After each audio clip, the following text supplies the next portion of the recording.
Assalomu alaykum aziz tinglovchilar.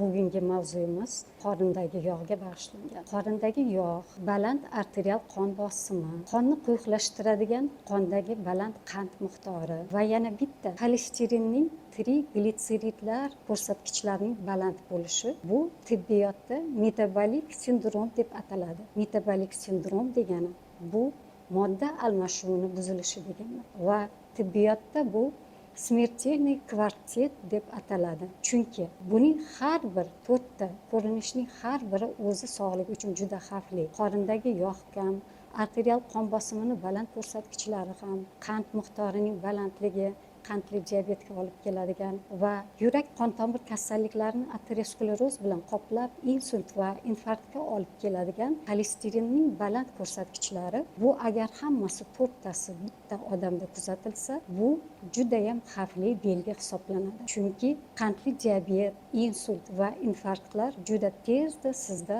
xuruj qilishi mumkin. Buning oldini olish mumkin. Ozgina harakat qilsangiz bas. Nima qilish kerak? Ovqatlanish tizimingizni o'zgartirishingiz kerak va jismoniy faolligingizni oshirish kerak. Mana Shayx hazratlarning hadis va hayot to'plamlari kitobida yozilganidek, iymondan keyin bizga beriladigan eng buyuk ne'mat bu sog'likdir. Sog'lik tanamiz bizga berilgan omonat. Bu omonatni asrash esa iymon belgisi va ibodatlarimizni to'laqonli bajarishning kafolati.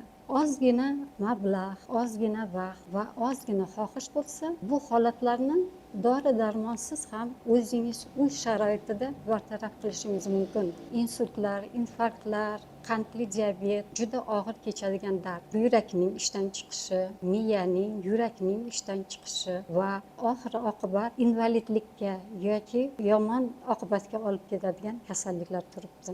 Sizdan iltimosim, o'zingizni sog'ligingizga, yaqinlaringiz, oilangiz a'zolariga befarq bo'lmang. Hammani xonadonida mana shu to'rtta belgidan bittasi kuzatiladigan inson bor. Bunga e'tiborli bo'ling, bizga obuna bo'ling, bizni kuzatishni davom eting va biz sizga qo'limizdan kelgancha yordam beramiz.